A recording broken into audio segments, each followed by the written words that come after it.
Hello, and welcome to another episode of Learn Live UAE with myself, Mark Anderson, and my co-host, Olly Lewis. Hello. Welcome. Welcome to the show this evening as well to Morgan Whitfield. Hi, Morgan. How are you? Lovely. How are you? Yeah, really, really good. Thank you very much. I'm really interested to hear from you again. I remember your presentation at our online conference last year massively. You were so good and shared so many great ideas with a real values-driven approach to all things education. So I'm really excited to hear you share with us on the show again this evening. Olly, did you have anything you wanted to share yourself before we went live and jumped straight into Morgan's presentation and what we're going to be talking about this evening? You get your mic off. I get rid of the your mic's off. I think it's only fitting today on International Women's Day to just say massive shout out. Thank you for all the support from, I guess, the foremost influential ladies in my life, which is in no particular order: my wife Steph, my daughter Emmy, my sister Rebecca, and my mum Joan. So big shout out to all of you. Thank you very much for all your support. So you put me to shame here. You have to have a look at my Twitter profile to see what I'm going to be engaging with after the show this evening. Might be not appropriate for conversation on this particular show, but definitely something to celebrate, to be mindful of in regard to that. And if you're interested in finding out what I'm doing after the show this evening, please do look at my Twitter profile where you can find out more. This evening on the show, as I said, we've got Morgan Whitfield joining us as a guest. Morgan's going to be sharing with us on our 23rd episode of Season 2, coming back to school recommendations post-COVID. Before we jump into all of that stuff, though, Morgan, for those who haven't met you before and all of that, could you share a little bit about who you are, what you do, where you are, all those sort of things, please? Yeah, I'm a Canadian expat. But I've lived in the UAE for the past 9 years. I taught in Canada, then I taught in the UK before coming out to the UAE. I've been in leadership, so I've been a head of scholars, a head of humanities for years, a head of sixth form, and right now I am teaching at the British School Al Kubayrat in the geography department in Abu Dhabi, and really loving it. This is my first year here, which is really, really fascinating because to arrive new at a school in the midst of COVID has been just so strange and so wonderful. It's such a new way and different way to get to know a school, its systems, its students, and its staff. But it's really opened my eyes as to like how we all deal with crises differently because I've been in different schools throughout it. So yeah, it's been really interesting and really positive actually. I mean, it gives you quite a unique sort of perspective on things as well, being able to sort of view things sort of from the outside in when you haven't really had the inside opportunity. Yeah, I think I think you see things with fresh eyes when you arrive at a new school, no matter what. But I think seeing it from this perspective, I think like all of us, we've kind of changed the way that we teach completely over the past year. And so I've done it with different technologies, different systems. But yeah, it's been really, really interesting to see how schools have been so resilient and really adaptive as well. That's great to hear. Welcome to all of our viewers here this evening. As always, if you are very welcome to join us, please do send through your hellos, your comments, your well wishes, and of course, any questions for our guests on the show. Neil has already jumped in. Welcome, Neil. Very good to hear from you again. Explaining he's looking forward to hearing from you, and he loved your last session when you were on. So fantastic. Thank you so much for that, Neil. Please do drop your comments into the chat. And once we'll sort of get into the conversation after Morgan shared her presentation, we're very happy to sort of field your questions you might have for her on screen this evening. So Morgan, listen, rather than carry on with the whole chit chat, are you ready to share your short presentation for us? Yeah, that'd be great.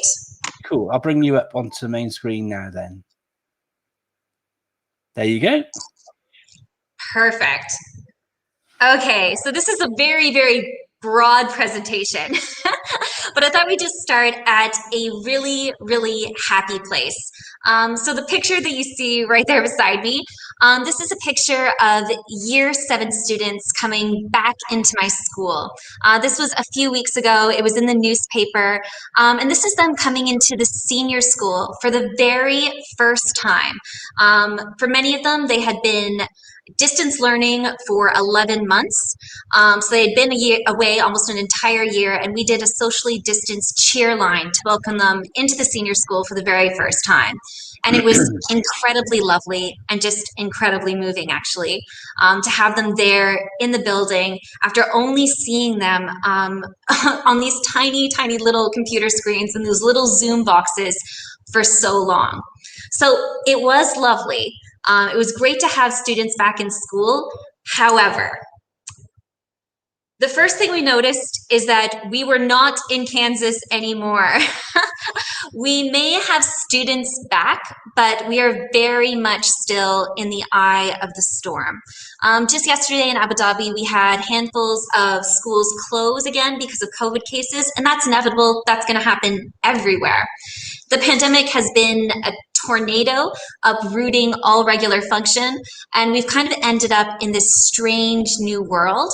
And in this strange new world where we are teaching in new ways, when students are learning in new ways, when we have hybrid teaching, when we have socially distanced classrooms, there is still this deep desire for normalcy.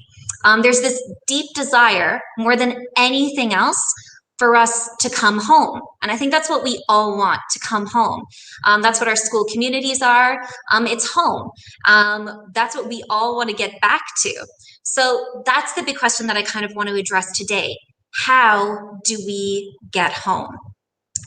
And I'd suggest that if our goal is to bring staff and students home, then we have 3 main priorities that we always just have to keep in our hearts. And that is basically the well-being of staff and students, monitoring academic progress, and reinvigorating teaching and learning. So basically, we need to find our hearts, we need to find our brains. And the last and very much the hardest thing at this point for exhausted staff is we need to find our courage. And to begin with, when we take a look at heart, we really have to know that that is the beginning, the cornerstone of any approach.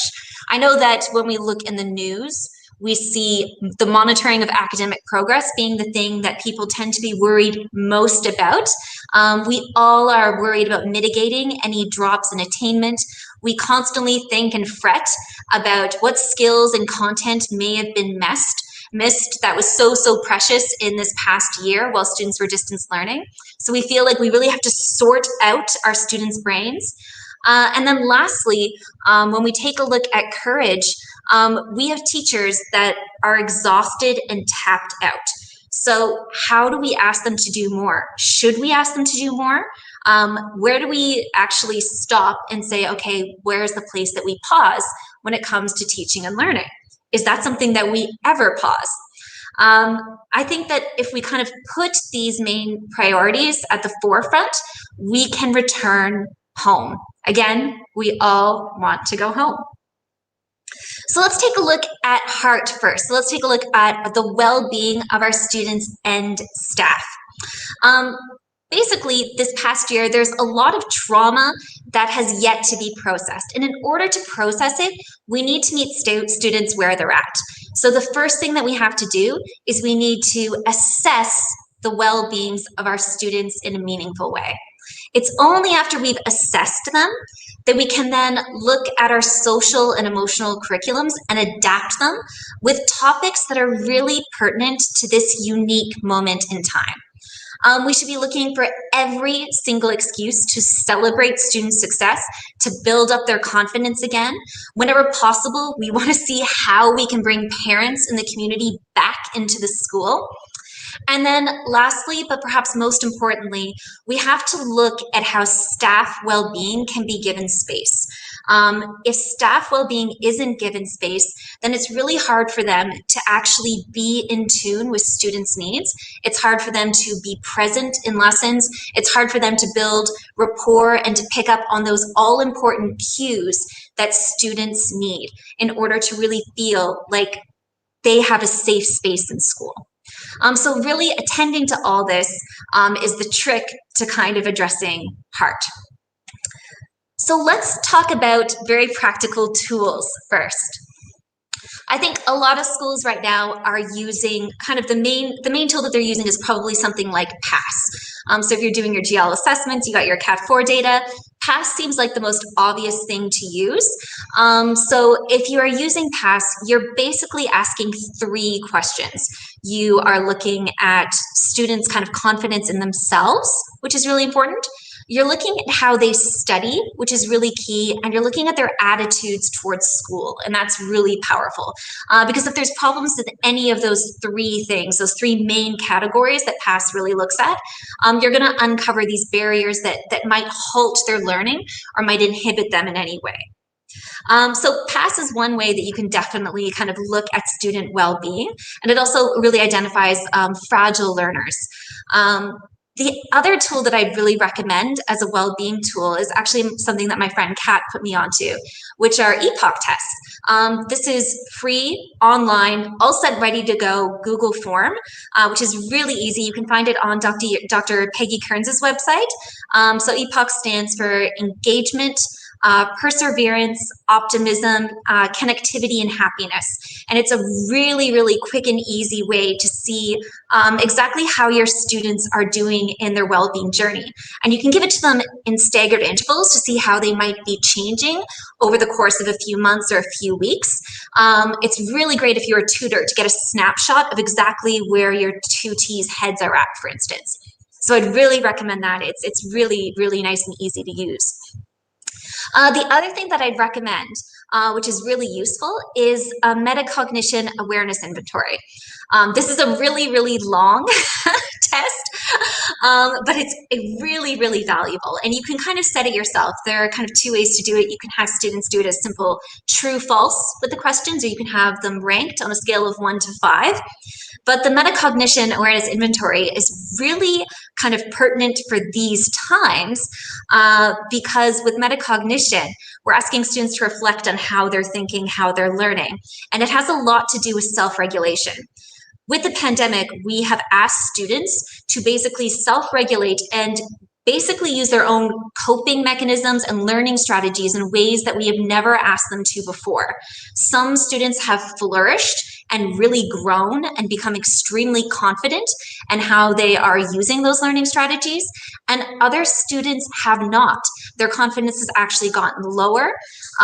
They are not using a diversity of learning strategies. So this really helps uncover that, and it helps them really reflect on how they're learning.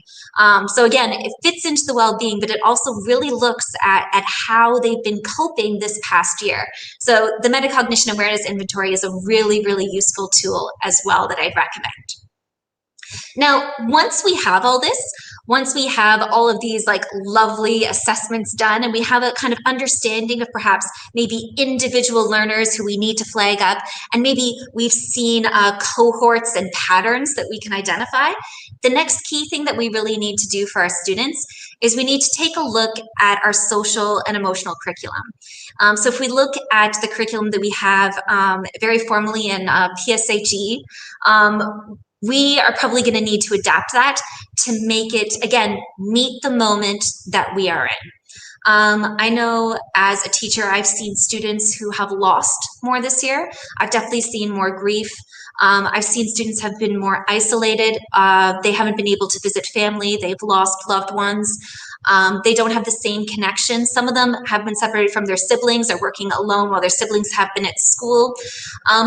All of this means that a recovery curriculum might be really key. So we have to be able to give students an emotional well-being toolbox to really deal with some of these changes and to allow them to identify the feelings that they are going through. Something that's really become key, I think students over the past year with screens, with TikTok, with everything, social media responsibilities might be something that comes up. With Black Lives Matter movements, sweeping the globes, a lot of students need new language to deal with anti-racism, social justice, how to be a really great ally. So giving them the tools and language to do that might be something that we include But on a whole, it doesn't matter what the content is. It's that tutors on the ground should be the one who are seeing the students every single day and can feed up and say, these are topics that I think are very key and important to the students right now. We should be developing this so that we can give them what they need. We can give them the language and the opportunity to speak on these issues and give them the space to do that. And then in terms of a more informal, every day in the classroom well-being approach for teachers. There's a mindset there that we have to be able we have to be able to throw out the lesson plans of the day in order to build rapport with our students again, because for so long they were trapped in either a Zoom lockbox where they didn't feel as free to interject. It was harder for them to speak. And now that they're back in school, we kind of want to make space for as much spontaneous interaction and student voice as possible. And I'd recommend kind of 3 main places to go that I found immensely useful just to get teachers into that mindset and maybe give them some new tools. Cult of Pedagogy had an amazing podcast way back in April where they interviewed Wendy Turner. I loved it because it talked about how teachers themselves can be vulnerable and use their voice to kind of to give credence to students' struggles. And she had a huge amount of little tools and tips that you could use, everything from having an empathy meter in the classroom to the idea of a closed or an open fist to kind of talk about your own emotional state so that people know how to approach you at the time. Really valuable. If you're looking for quick resources that you can easily use in the classroom, the Anna Freud website is a treasure trove that I highly recommend. And if you're looking for how to deal with trauma in the face of COVID-19, there's an amazing YouTube video that I'd recommend with Dr. Tina Ray that you can easily find. It's long, it's about 15 minutes, and so much really sage-wise advice there that I recommend, that if you're interested, it gets you into the mindset of how to pick up those cues and how to act responsibly as a teacher. So definitely just a place to start. This one slide I could go on for days about. There are people who know a lot more about me about how to create those perfect conditions for well-beings for students. And luckily there's a lot out there for us to kind of explore. In terms of celebrating student success, here at iSchool BSAC, we did a passion project where students went off timetable for whole days during distance learning to kind of explore something that they were passionate about. I think some schools did genius hours. There were amazing projects that schools across the UAE have really taken the time during distance learning to explore and take advantage of. And I think we want to kind of put a spotlight on those, everything that students have been doing outside of school that has still educated them and made them better. And some ways to do that, there's awards programs. So Jess in Dubai has a really great Making a Difference program. We have the Future Leaders diplomas. There's lots of ways that we can mine some of these things that students have been doing for EPQs or HPQs. And in general, whatever opportunity we can to make a fuss, we should make a fuss. Newsletters, certificates, awards, tea with the headmaster, anything and everything to kind of applaud what these students have accomplished despite being in extraordinary circumstances. And again, hopefully, we're going to be in a place soon where we can start using showcases to welcome our community back into the school in new ways. So to bring parents back into the school as well. And this is my last slide on well-being. And this is all about staff relief.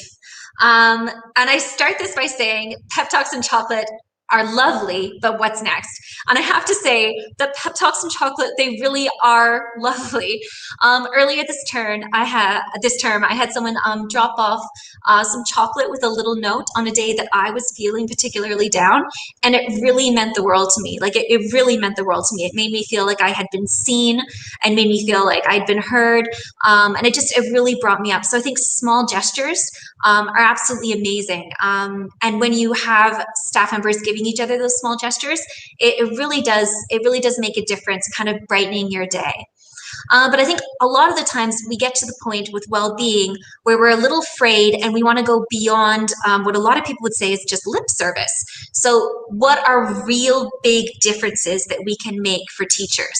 Because the number one rule is that we want teachers who are present when they are in the classroom with kids. We don't want them distracted. We don't want them stressed. We want all of their attention to be right there in the room, right there with the children.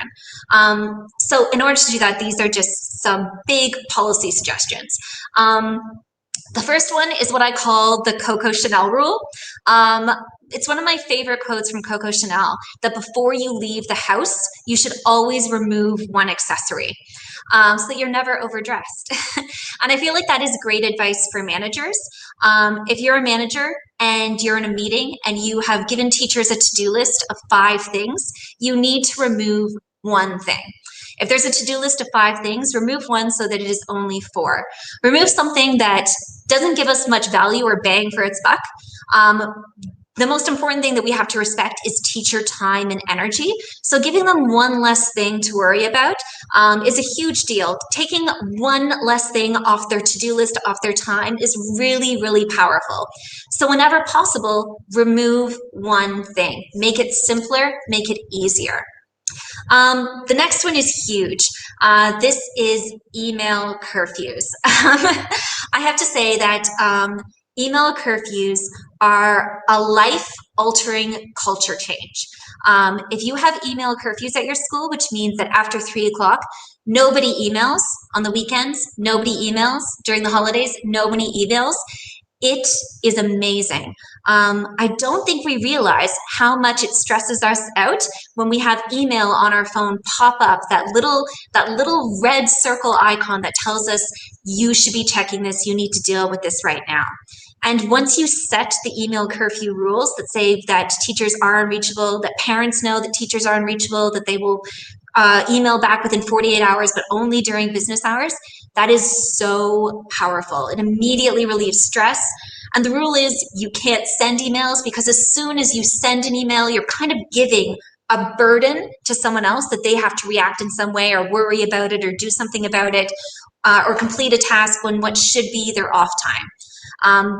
The demarcation between work and home has become so fuzzy this past year that having a really strong and solid email curfew makes a huge difference for teachers. It allows them to really have the space to be present when they're at school and be present when they're at home. Now that teachers are back in school, childcare opportunities. It's amazing if you have children to be able to have a creche available at school. So if there's a few minutes at the beginning of the day before you start the day that you can drop your child off, and at the end of the day so you can attend meetings, giving teachers the opportunity to not worry about their own children so that they can really prepare and do well when they are within the confines of the school day is incredibly powerful. And I know that there's a million logistical reasons why schools find this really difficult to implement, but some schools have, and they've made the effort, and I think it really does make a huge impact on staff well-being. And then another thing, on-site counseling. So if there's a counselor within the school who is willing to offer services to staff and guaranteeing staff those services, so giving them the time, making sure that that time is protected so they're not going to be called to do a cover lesson, really, really powerful. So yeah, these are big asks for management to implement, but they do a lot more than kind of like give us a pep talk and chocolate. These are big institutional changes that will actually give teachers what's most important, which is kind of mental space and time to focus on what's really important, which are their lessons, which are their students. So that's my end of well-being, which means we are now going to be talking about gathering our brains. So I'm going to keep this section really short and sweet. Data. Data is incredibly powerful. And it should be. It should be easy to see. It should be robust. It should be consistent. We need great data because data empowers teachers to be amazing. If you have data that teachers can actually use, then it is so powerful. And we can really feel the impact that data has. And in this moment, it has become more key than ever because we have to be able to trust the data in ways that we haven't been before, because what we're really saying is that we trust our judgment and we know that our data has integrity. So there's a few rules with that. I would recommend more than anything else the democratization of data. And that simply means that data should be really accessible. It should not be down to a few key people who are looking at data and deciding what it means. It should not be down to managers interpreting exactly what intervention should be there. Teachers should be able to really read and understand that data. So it should be very first accessible to teachers. Secondly, it should be very understandable and very easy to interpret and very, very easy to get to. And then thirdly, it should be consistent. What we want is we want to make sure that everyone has the same set of information and is playing by the same rules so that you can make the best decisions in a timely manner. And those best decisions should also result in really great interventions for students that need them. And how do we do that? How do we create this kind of data utopia? Basically, the first thing I would say is that you need to invite new voices in. So if you want to have a data committee on the school, you want to make sure that that data committee has people on it who use data but you might not expect to, or should be using data but aren't. It should be status blind, and you want to see what is the most valuable way that data can kind of be used. The second thing I'd recommend is to automate, automate, automate. You should never have to go into several different programs or apps. You should never have to search or travel through iSAMs or whatever to find information. Data should be emailed to your inbox, and what should be emailed to your inbox should be very specific to you, your classes, your tutor group. If you're a head of year, it should be your head of year information. It should be designed for you. It should be a great big present, a gift with a giant bow on it for you to open so that you never have to go searching for information. You should never have to have 16 tabs open. You should never have to play around with different versions of Google Sheets. It should just be waiting for you so that you can concentrate on the most important thing, which is what is the data saying and how can I come up with really clever, amazing interventions for my students? What can I change about my teaching that will have a real impact? What have I done and has made a difference now? Those are the questions that teachers should be spending their mental space and their energy answering when it comes to data. We want to use data in the past to not only see trends, but also look at what we're doing right now, especially in key stage 4 and 5, to lend integrity to how we assess in schools. Data should be a really reflective process, and we should look at how we can be the most rigorous and the most robust and the most meaningful. So that is what I'd recommend for data, kind of all playing by the same sets of rules, having consistency and having transparency with it, so that when we're monitoring that academic progress, we're not trying to cover anything up or make ourselves look good, or we're not trying to hide anything, but we're looking at how we can make the best set of information available to teachers to make the best decisions. And now this is my scariest slide, the scariest part of this presentation, and this is the reinvigoration of teaching and learning. And the reason this is so scary is because most teachers are at the point where they're running out of steam. Next term, perhaps, we're hoping, maybe not this term, but next term, to get out of the survival mode that we're in and to get rid of the scarcity mentality that has been driving us for the past 11, 12 months. It's absolutely vital that we not give teachers more work. And I think that when we talk about reinvigorating teaching and learning at this point. All teachers say is, I don't have time for more CPD right now. This can't be on my radar because I just need to get my next assessment through, my next lesson planned. I need to be able to get through this week. And I completely agree. I think that we should not be giving teachers more work. What we should be doing, and what the fight to do right here is that we should be giving teachers more voice. That's the most important thing that we can do right now, is give teachers more voice. So much teacher voice has been lost throughout COVID, and that's just because so many decisions are being made at a very, very top level and then being disseminated very quickly down, and then teachers have had to react. They've had to react and be creative in how they've reacted and be responsive, and that's incredibly, incredibly draining. A lot of the times our voice has been taken away because we have been isolated. We've been in different homes. We've been siloed in different departments. We don't have the same interactions that we'd have in a school every single day. Our SLTs have had to make quick decisions too, without being able to really speak to staff in the same manner. It's been really, really hard. So every step along the way, every single week that we have been in lockdown, we've seen teacher voice kind of dissipate. And this is what we want to give back to teachers. And the way that I'd suggest is basically threefold. We all know, Hattie's advice, we want to foster collective teacher efficacy. We want to use distributed leadership whenever possible. We want to kind of empower teacher voice through disciplined collaboration.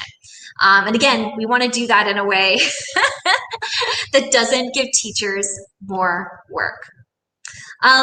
What I'd recommend in terms of collective teacher efficacy, empower small groups of people to tackle an issue that they are passionate about, really passionate about. I love focus groups. Focus groups are amazing because you get a few people, hopefully people who are from different parts of the school, different departments, to look at a similar target and create a goal. You have them investigate. They can do surveys, they can do interviews, they can look at different stakeholders, they can look at research, and they can become experts. And then when they have become experts, they can then share and make recommendations. And when they've made recommendations, it's not a lone voice coming from the top who's making decisions very, very quickly because they need to, but it's better policy decisions that are informed, that have gone through the rigor of seeing different stakeholders' ideas, that have been discussed and debated in a really meaningful, thoughtful way. That's what's really powerful about creating these small focus groups. I really, really love them because I've just seen them work so well in the past. And the reason that they work is that they actually allow for nuance. According to Ken Blanchard, 70% of change initiatives fail, 70%. So when you have focus groups that are really, really creating policy decisions or making recommendations or looking at new interventions or programs for schools, keeping them small and asking them to do something really targeted and empowering them and trusting them is really powerful because it kind of creates the death of one charismatic voice in a big meeting room. You stop opinion from overriding facts. You avoid preconceptions or cliques. You really get to see nuance. You get to avoid mistakes. And you gain the perspective of dissenting voices, of people who would complain about something or don't understand it. This is a way to get them on board. When you empower people and trust their findings, you have definitely a more detailed and nuanced approach to initiatives. So using this as a form of distributed leadership is really powerful. Again, you allow people to pick their passions, pick their targets, and say, we want you to do something to change the school, and we trust your findings. And I think giving teachers voice is so, so powerful. Now, that might seem really high investment, but you have to look at what the low-hanging fruit is. You can have teaching and learning leads who look at different targets in the school, but there is low-hanging fruit there. Some of the things that we should be doing post-COVID, every single school should have a committee where they're looking at a post-COVID distance learning review. What did we love about distance learning that worked tremendously well and made a huge difference and impact? So one of the things that we really, really loved that we never thought would ever change, but was completely revolutionized through distance learning, were parent-teacher evenings. We have great software which allows us to go through many more students. We know the parents that are coming on. We're keeping appointment times. We're able to target and have the information in front of us when we need it. We're more equitable because we can give equal time to every single parent that comes to see us. It's absolutely amazing when we started doing online parent-teacher evenings. And that's something that we may decide to keep in the future. Not to say that we don't want to have in-person parent-teacher evenings in the future, but this is definitely a really efficient and fun way, like speed dating, to do parent-teacher evenings. So there are lots of things about distance learning that have been so positive and that we should keep in our practice. So let's decide what those are in this moment. What is really working? I've already talked about data and reporting. Democratizing and using a data and reporting committee is so, so powerful. There's all kinds of kind of high investment programs that if you just choose one or two of them in this moment, it can have a lot of impact and build up a lot of voice in teachers at a moment when perhaps they need to have the microphone kind of shoved under their mouths so that they can gain back that confidence and that voice again. So retreats, mentoring or coaching programs, really fun stuff like a podcast or a YouTube channel, all of those things are things that schools could invest in. And then there's also low-hanging fruits. If we're going to empower more teacher voice, there are so many low investment opportunities, things that we have kind of lost maybe since COVID. So doing like teaching and learning moments during briefings or pass the buck emails where you share a really, really cool thing that you have done in your class. And every single week it goes to a new teacher across the school. One of my favorite things that I did when I was in NQT was department exchanges. So just going and spending 20 minutes at a friend's lesson in a different department, observing a friend and then being able to like write up in the staff room what they did that kind of amazed me. Again, anything that would allow for that cross collaboration to occur across year groups, across the school, across departments. Because we've lost that, it's kind of nice to see all of these different teachers in action again and allowing each other to kind of inspire. That's so, so powerful. Teach meets, fishbowl events, dare to ask sessions and notes days where you can kind of confront and ask management, why is it this way? How do we challenge it? What can we do better? Having assessment and lesson blanks. I have to say, one of the things that I've noticed about distance learning is that everyone is kind of on board with shared drives now. So whether you're with Teams, whether you're with Google, if you have shared drives, they tend to sprawl and get out of control really quickly. We want to have as much transparency as possible. It's so great to look at different resources and have policies available throughout the school, but it should be organized. So taking the opportunity to organize those shared drives in a way that makes it really easy to navigate and understand different parts of a school. So, so powerful. And then how-to guides. As someone who just got Twitter and just learned how to tweet, I have to say having little how-to sessions for teachers so that they know how to amplify their voices, they know how to write for publications, they know how to approach action research, they know how to just involve themselves more in EduTwitter, for instance. All of those things can really empower more voice. And giving teachers more voice, I think, is the real way that we can make a difference so that we get to this. There's no place like home. I think this is where we all want to be. We all want school to be that safe place, to be that sanctuary. This is where we want to end up again. So hopefully if we gather our hearts, our heads, our courage, if we focus on those things that matter, we will all find ourselves home before we know it. And those are all the things that I have for you today.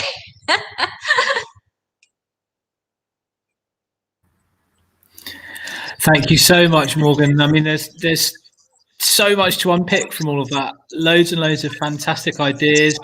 I love how you broke high investment, low investment down at the end with regards to teaching and learning. But we're going to go back to right towards the start of your presentation. And you talked about staff and student wellbeing, because let's face it, it's the wellbeing of the community. And you talked about the metacognition awareness inventory. I was wondering if you could just elaborate a little bit about what that looks like in practice day to day. I can actually. I am kind of going through a love affair with metacognition right now. So I did my MPQSL on metacognition. And one of the things that I've just developed is kind of like a learning for life or like a PSHE curriculum on metacognition. And what I really like about that is part and parcel with metacognition. I like to always start it off by looking at growth mindset, which is really nice because it tends to be a nice feel-good capacity building exercise for students to look at, okay, I'm capable of everything. I have so much potential and I can take it in different directions. I just need to learn how. Once they get that mindset in place, which is such a hopeful starting foundation, metacognition then gives them the tools to say, okay, I need to learn about myself and how my learning strategies allow me to grow and develop, and through deliberate practice, allow me to take my skills to the next level and really hone them and become great. So metacognition, I think, allows students to be A, really, really reflective, and B, it allows them to really regulate their learning and have really practical skills that they need in order to kind of carry forward a work ethic and a mindset that they'll need for the rest of their lives to actually build skills, to work with others, all of those great character kind of like skills that we want to see students have too. So I think metacognition is a really great way to kind of, and a great positive way to kind of build confidence and well-being before students go out and kind of get hammered by what is a really harsh reality of going through mocks, exams, and being kind of grinded down by the system. Fantastic, thank you, Morgan. So I've had my mic on mute so that it wouldn't echo and things. Thank you so much for that response. Can I just dig deeper into your Coco Chanel idea? I think it's really good, and I loved all those ideas you shared about ways in which you can promote teacher wellbeing. And that's a new one on me. But could you explain a little bit about what that might look like in reality? And do you think there's any value in actually making it explicit? So rather than actually saying, hey guys, we were going to give you 5 things to do, and now we're going to give you 4 things to do. Do you think there might be some sort of value in maybe providing that on a menu so teachers can pick and choose the things which are relevant to them, perhaps? Yeah, I think that's brilliant. Because I think, yeah, again, if you give people choice, you just empower them even more. A menu would be really neat. I can give an example. Just so recently in our school, we were looking, we just had our mocks, and we have reports that are due out. And so all the teachers, they've just done mocks, they're frantically marking, they're writing everything up. And then our management at the school said, do you know what? We're not going to have you guys write tutor reports on top of that. So right away, you've taken away 23 students' reports that you would have had to write. But now they're like, no, that's not the most valuable thing that students, parents will get out of this. And we're going to tire out our teachers too much by asking them to go that one step further. So we're just taking it away. And I think just forcing yourself to ask, how necessary is this? How valuable is this? All of a sudden you realize, okay, we need to kind of simplify and make it easier. And I think as soon as you get into that mindset of, oh, I have to remove one thing, as a manager, all of a sudden you realize, yeah, and I can, and it's pretty easy. This is the one that's the least valuable. That's great, thank you. I mean, there's so many amazing things to unpick, but I'm mindful that me and Olly are taking it in turns to ask questions, so I'll let Olly, you come back, mate. I just wanted to delve a bit further then. I really do see the value in metacognition, and what you said really resonates. And you talked about this now being a really good opportunity for enhancing the kind of social, emotional aspects of curriculum and adapting to meet the moment. How do you foresee, or what would you like to see that's not already in a PSHE curriculum be there, and why would you like to see that there? For myself, it's Orisi. I think that's massively useful, and I'm a big proponent of the Voice 21 Orisi framework, and I hope you are too, and I hope I haven't stolen your thunder there. What would you like to see? No, I was just going to say, one of the things that I love about metacognition. Oh, sorry. So one of the things I love about metacognition is when I recently put together a scheme of work is there's so many different opportunities for debate and interrogation. So many of the activities that I have for tutors to set up with their students is asking for students to pick a side, to argue it, to look at all the layers of gray that are in between. It's really, really powerful to look at experts and to say, well, how do I trust them? What are my biases? What are the preconceptions? There's so much there to unpack for students once you give them the tools and ask them to kind of to tackle those tasks. But Olly, why don't you share? Because I think you know more. So yeah, why don't you talk about Orisi? I just think it ties in really nicely with a lot of the things that you've been talking about.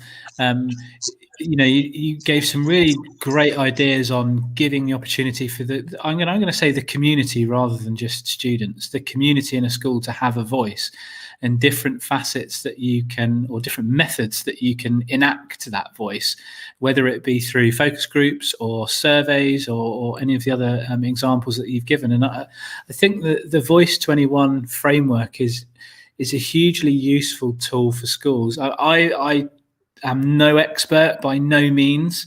Thank you very much, Amy. My team, the science department, we've just done a mini action research project this year on looking at Orisi in science, and the framework's broken down into 4 key areas. There's the physical, so that's your voice, your body language, the pace that you speak at, tonation, those sorts of things, which are hugely important, I think, for effective communicators. There's a linguistic strand to that particular framework, so you're looking at how you use language, any rhetorical techniques, your vocabulary.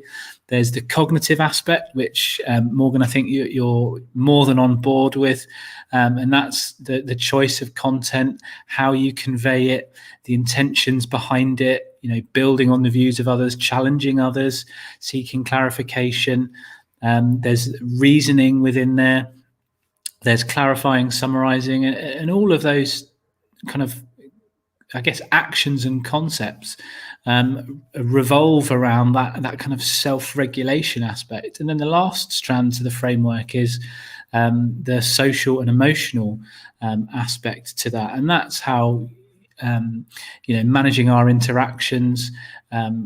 Initially, that's quite a guided approach for teachers, but through kind of turn taking. But I think that's valuable, especially going back to what you shared about being in the moment with those students and being active listeners, so that you can respond and be in that exact moment with the students and identify their needs there and then, and building that self-assurance and confidence in the students. And it's no secret that they've had a year out, and some of those skills that they were building on need to be rebuilt.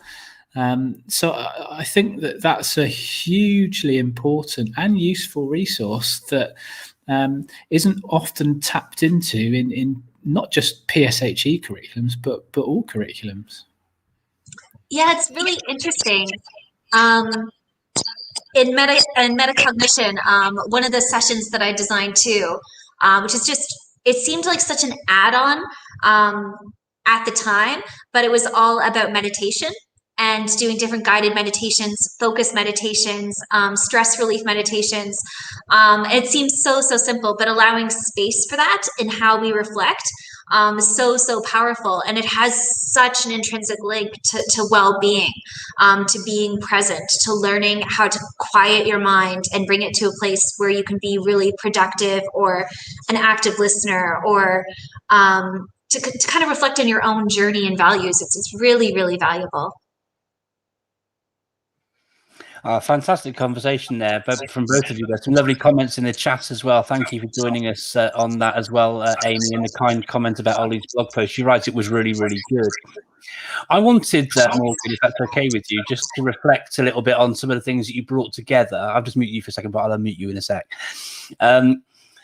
You mentioned about email curfew. I mean, that's a drum I've been banging on for many years. It's so important, isn't it? You know, and there's removing the ability to send staff all emails as well. I mean, just so hugely important. You know, there's so much time wasted. Olly mentioned marginal gains and stuff before, but there are marginal losses. You know, staff all emails, so many staff, you know, who don't even need to see that email. You times that by how many minutes have been wasted each time that email's been read. It's huge. I'm completely with you as well in this idea of sort of giving teachers, and I love the way you sort of talked about data being information wrapped up in a box with a lovely bow on top. And again, it's just absolutely perfect for what teachers need. They need to have the wisdom and the knowledge so that they can make those timely interventions, close the feedback loop, all these different things that really help children move forwards. And technology can help massively with all of that as well, pulling things from things like ISAMs that you mentioned. I also loved the reflection that you had about how brilliant parent evening sessions have been. You know, so when you've got the information available to you to share in those sessions and do them really slickly, you know, there are sort of financial benefits as well. So you haven't got to have so much site staff on board. The car park isn't full of parents trying to find a space and all those different things. But bringing all this together, you said now is a really timely point to actually, while we're still kind of like in the moment and it's all still fresh for us, to have that sort of review and a conversation about what went well and what we'd like to keep, because there are lots of things that have been really positive. So sort of trying to put you on the spot a little bit, sorry, but having a chance to sort of pause and reflect for a moment, what things would you like to keep that you didn't mention in your presentation that you think were really good wins for teachers, parents, or students in the time that they were actually in lockdown? It's really funny because I think there are really archaic systems in teaching that we haven't changed forever because we just didn't know how. And now, like, there's really simple things like cover teaching. We will never have to have like a non-specialist cover a lesson in the same way again. We have Google Classroom. We have it there to students to give them and kind of fill that. We can record lessons for them to watch. We know that we're so much more adept at flipped learning. So things like cover are going to be completely revolutionized. I think that we also have to look at how we look at things like if a student is present or absent. I'm always confused about what I'm supposed to do for a student who is too sick to come into school but still wants to listen in on my lecture now, who pops up in my Zoom but is technically not present in school. I think we have to look at the different ways that students learn and can learn. And so there's gray areas like that we should kind of interrogate and ask questions of, and give space for students if they're ill to still be able to come in and attend a Zoom lesson or a Google Meet lesson. So yeah, there's things like that we can kind of tease out and see how we can incorporate it into our new kind of educational approach, our new educational systems. It's been a long time since I think we ever thought, how do we change cover? How do we make cover better? How do we change when students are away or present? So yeah, there's so much there. I could probably go on for days, but that's just the ones that immediately come to me. We have it here in the UK where I'm based. You know, snow days are going to be a thing of the past here. I'm guessing it's rain days for you as opposed to snow days. Yeah. I remember one time I was looking in Abu Dhabi and it rained for 2 days and like the whole place was shut down. So it doesn't happen very often. But thank you for your answers then, Morgan. Sorry for putting you on the spot, but I thought whilst we were on and your insights are so insightful, it'd be useful to ask you that question. Thank you. Olly, over to you. I think student ownership is massively important, and you highlighted a few schools and a few strategies, like passion projects, Genius Hour, future leaders diplomas. Could you just elaborate on the particular project in your school, and kind of the favorite passion project that you saw and why it resonated with you so much, and why that should probably stay after we return to the new normal? I don't know. Yeah, so we did a passion project in our school where we actually took all students from year 7 to year 13 off timetable. Over 3 weeks, they had a day off each week. So a Tuesday, and a Wednesday they had off, to the whole day to just pursue whatever. And there were very, very little guidelines. We left it really up to the students what they wanted to do. And all I had to do was I had 5 students that I checked in with. And the range of what these students explored, it boggled my mind and amazed me. I had students that did filming projects. I had students that crocheted entire blankets and sweaters. I don't know how they managed to do it in such a short period of time.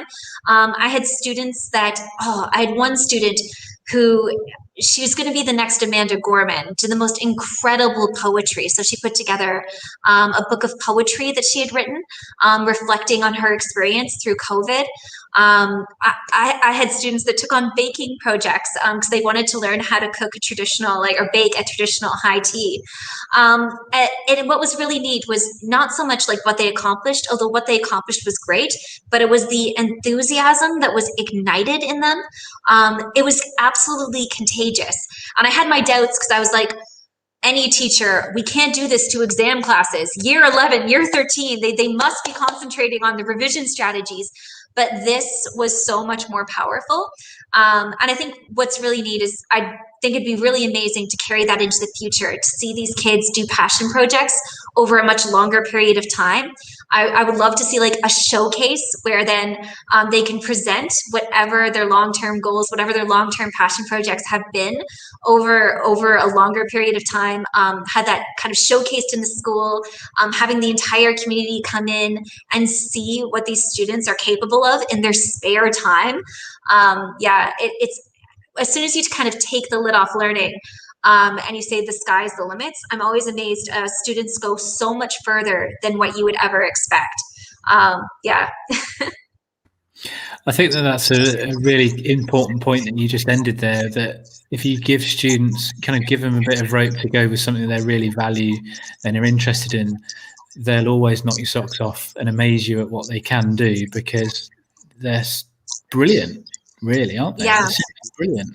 I'm mindful of time, and Mark, I'm sure you've probably got one more question, so I'm going to jump It was to more you. of a follow-up, actually. I completely get with the crochet thing. My eldest is 11. He's 12 on Wednesday, and he's really got into crochet during lockdown, and does it with my mother, which has been great because they haven't been to see each other because of distance and all the rest of it. But one of the presents I bought him for his birthday is his Harry Potter embroidery kit. I mean, how fantastic to have those sorts of things being learned. And people talk a lot about, what children have lost, the lost learning and catch up and all these different things. But I think it's absolutely lovely because children have actually had an opportunity to learn things that they might not otherwise have learned about as well. And I think that's really important for developing a more rounded person and add that broader, wider curriculum outside of actual academics. So I just wanted to share that sort of personal story there because he's going to absolutely love that on his birthday. Sorry. I'm mindful of time, Molly. What I think we should do, really, given that we're on the hour, is just give Morgan an opportunity. Is there anything else that you wanted to share this afternoon, Morgan? No, that's everything. Thank you so much for having me. It's been so lovely. Thank you very much. The comments have been coming in thick and fast, both in the chat here, but there's been some lovely things being shared on Twitter as well. So Philippa Wraithmill has been commenting, saying how much she loves listening to you and the ideas you have and the passion you have behind everything as well. Had a comment from a recent previous guest, Lua Blignort, as well, saying she loves the ideas that you've been sharing tonight as well. Neil's also been tweeting about it. Really enjoyed listening to you. He says, worth going out of your way to listen to. So I think that sort of mirrors both my sort of thoughts and perspectives and Olly's as well. So thank you so much. for taking the time to join us today, Morgan. It's always a delight to listen to you and your ideas. Everything in there as well, all grounded in the best of research, collective teacher efficacy with the work of Hattie and et al. And everything else as well. It's just fantastic to have you take the time to come and share with us and all this as well. And you got your Twitter all sorted now. You're famous on YouTube and all these different things. So it's been absolutely fantastic to have you on, Morgan. Olly, just do you want to say the last few words? Just a massive thank you to you and all of the other educators across the region and across the globe leading the way. It's an absolute pleasure to have you on the show tonight, Morgan, and look forward to connecting and collaborating with you more. For anyone that's just tuned in, I think it's either down over there or down over there. Please do hit subscribe so that you can never miss an episode. And thank you very much, everyone. We look forward to seeing you next week. Take care.